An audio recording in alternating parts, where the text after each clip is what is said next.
নমস্কার বন্ধুরা, আজকে আমি আপনাদের সঙ্গে যে রেসিপিটি শেয়ার করব সেই রেসিপিটি ভীষণই টেস্টি ও সহজ একটি রেসিপি। আপনারা এই রেসিপিটি বাড়িতে একবার তৈরি করে দেখবেন, বাড়ির ছোট থেকে বড় সবাই ভীষণই পছন্দ করবে। রেসিপিটির নাম হলো রসুন আর শিম। রেসিপিটি তৈরি করার জন্য আমি প্রথমে কিছু পরিমাণ রসুন ছুলে নিচ্ছি। যেহেতু এই রেসিপির নাম রসুন আর শিম, তাই এই রেসিপিতে রসুনের পরিমাণটা একটু বেশি লাগবে। সব রসুনের কোয়া থেকে আমি খোসাগুলো ছাড়িয়ে নিয়েছি। এবার আমি কিছু পরিমাণ শিম নিয়ে তার যে দুপাশে শিরগুলো রয়েছে সেগুলো আমি বের করে নিচ্ছি। দেখুন, এইভাবে হাত দিয়ে একটু টান দিলেই দেখবেন যে শিমের যে দুপাশে শির রয়েছে সেগুলো বেরিয়ে আসবে। এখানে যে আমি শিমগুলো নিয়েছি তার মধ্যে বেশ কয়েকটা শিম বেশ কচি।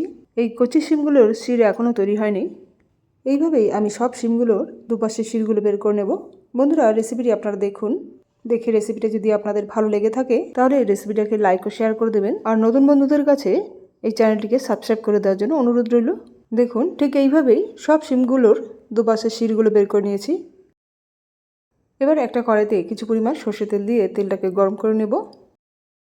তেলটা গরম হয়ে গেলে এর মধ্যে ফোড়নের জন্য দিয়ে দিলাম দুটো শুকনো লঙ্কা। আপনারা চাইলে এই লঙ্কার পরিমাণে এখানে বাড়িয়ে দিতে পারেন, বা এই শুকনো লঙ্কার সঙ্গে কাঁচা লঙ্কাও আপনাদের স্বাদ মতো অ্যাড করতে পারেন। এই রেসিপিটা যেহেতু আমার বাড়ির ছোটরাও খাবে, তাই আমি এখানে আর লঙ্কা দিলাম না। আপনারা আপনাদের স্বাদ মতো লঙ্কা এখানে ব্যবহার করবেন। এবার এই লঙ্কার মধ্যে অল্প পরিমাণ কালো জিরে ফোড়ন দিয়ে একটু নাড়াচাড়া করে নিয়ে ফোড়নটা ভাজা হয়ে গেলে এর মধ্যে দিয়ে দিলাম কুচিয়ে নেওয়া দুটো পেঁয়াজ। এবার এই পেঁয়াজগুলোকে নাড়াচাড়া করতে করতে ভেজে নেব।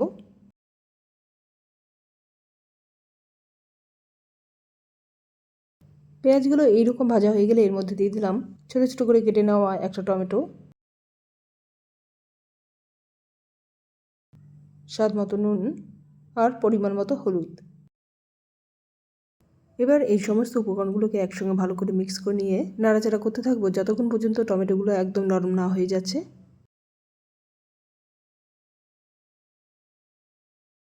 কিছুক্ষণ পর দেখুন টমেটোগুলো একদম নরম হয়ে গেছে।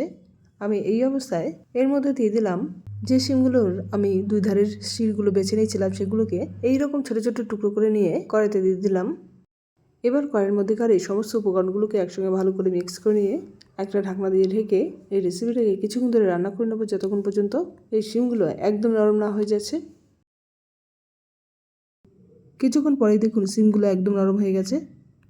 আপনাদের একটু চেক করে দেখাচ্ছি। দেখুন, শিমগুলো একদম নরম হয়ে গেছে। এই অবস্থায় শিমগুলোকে এইভাবেই কড়াইয়ের সাইডে এনে মাঝখানটা ফাঁকা করে দিলাম।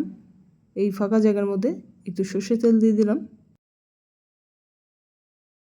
এবার এই তেলটা একটু গরম হলে এর মধ্যে দিয়ে দিলাম যে রসুনের কোয়াগুলোকে আমি বেছে নিয়েছিলাম সেগুলোকে থেতো করে এর মধ্যে দিয়ে দিলাম। এবার এগুলোকে নাড়াচাড়া করতে করতে ভেজে নেব।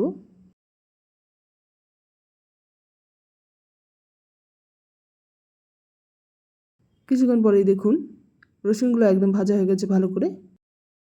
আমি এখন এই শিম ও রসুন একসঙ্গে ভালো করে মিক্স করে নেব।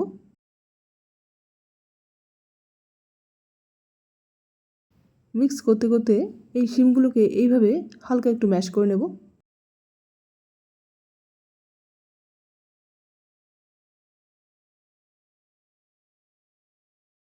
শিমগুলোকে হালকা ম্যাশ করে নেওয়ার পর এর মধ্যে দিয়ে দিলাম কুচনো এক মুঠো ধনেপাতা।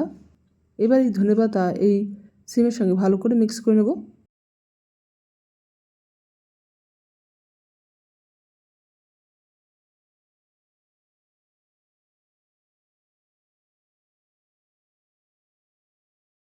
ধনেপাতা আর শিম ভালো করে মিক্স করে নিয়েছি।